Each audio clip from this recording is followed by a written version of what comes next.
My name is Rosemary Dempsey. I'm the Director of Storytelling at 90octane. And I had the pleasure of attending Content to Conversion, which was a B2B content marketing conference in New York. Didn't hurt that it was springtime in New York, an added reason to attend.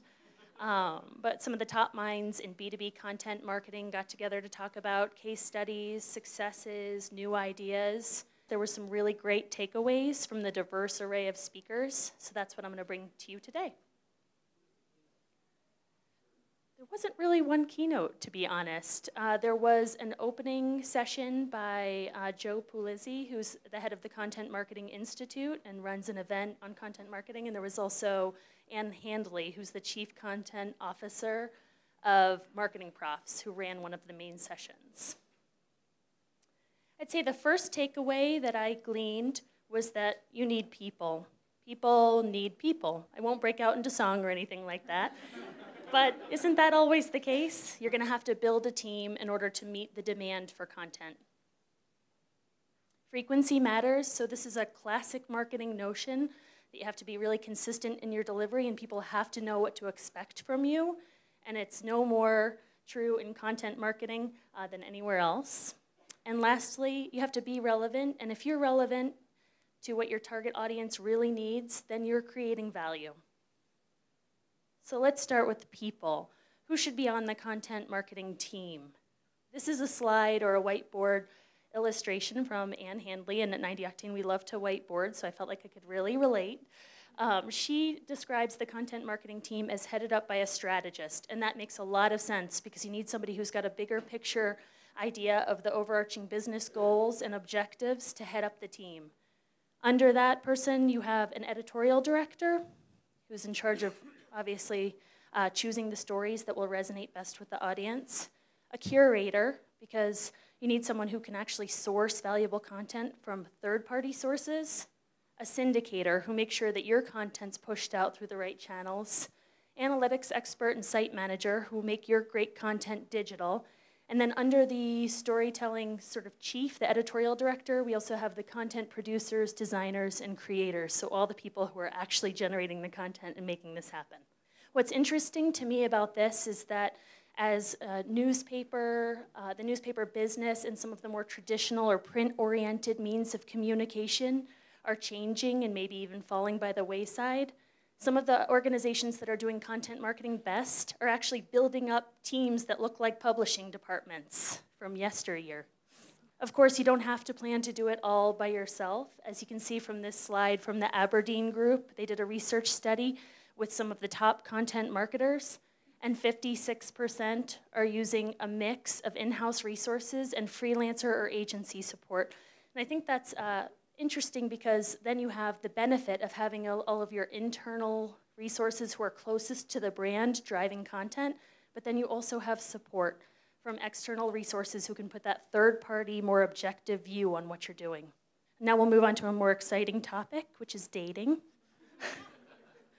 Not really, and that's not me either, just in case you were wondering.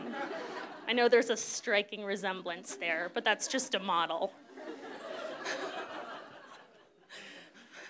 Really, just as you would never expect in the dating world to have one date with someone and then move on to a successful marriage, you shouldn't expect that you can throw content out once and have highly qualified sales leads coming in the door.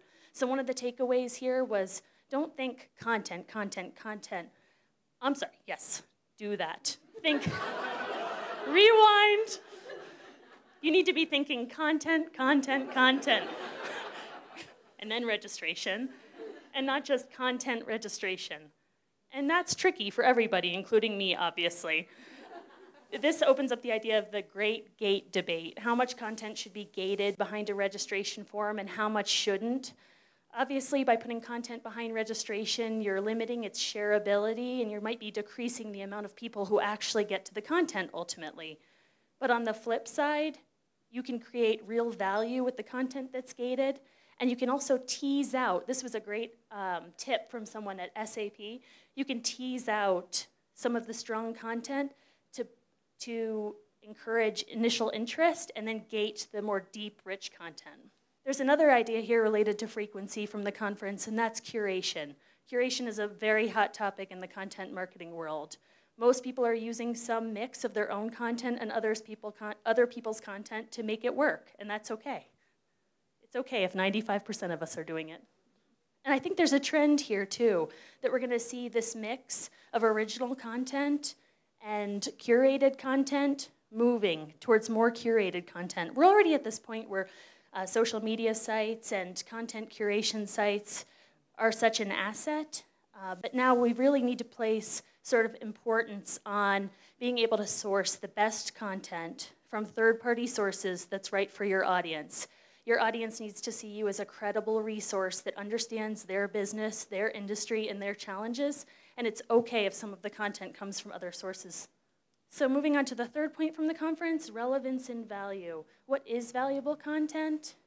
Well, it can be a lot of things, but according to Ann Handley at Marketing Profs, it's useful, it's inspirational, and it's truly empathetic. And I think we saw that last point in Sean's presentation as well. Of course, then, there's also this idea of lead generation. We're marketers, and ultimately, we want to create the qualified sales lead and create a relationship with people that creates a conversion ultimately.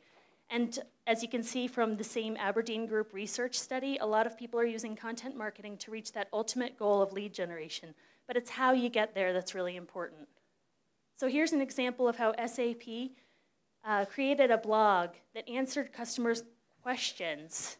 They used a variety of sources to identify what the real pain points were of their target audience, and then they created this very engaging site that was a mix of curated content and original content, and they used lead generation second.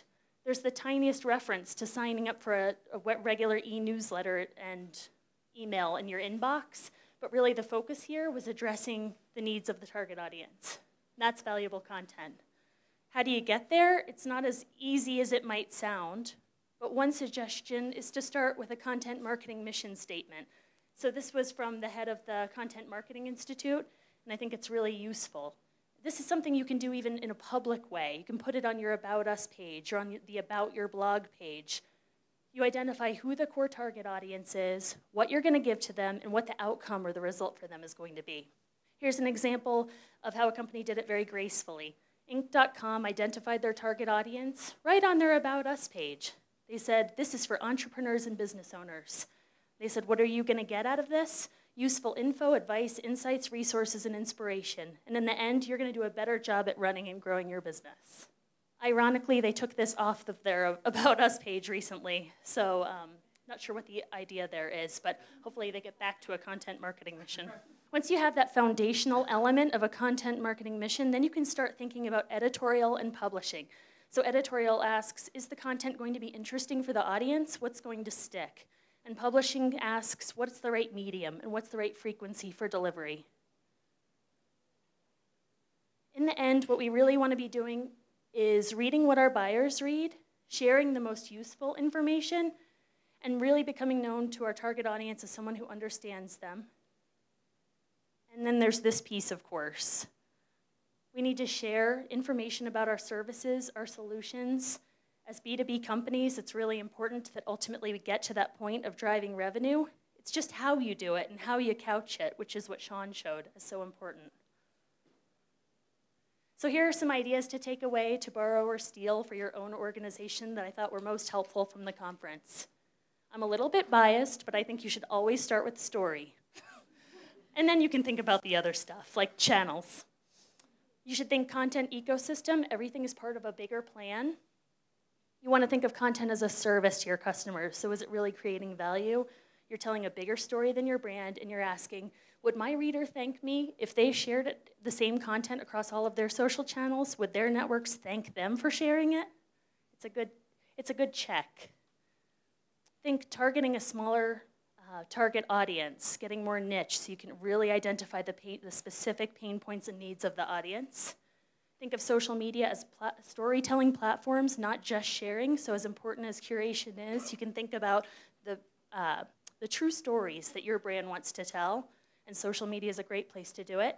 And lastly, think about the content marketing team that you have in place and where the gaps are that you need to fill so that you can tell the best human stories.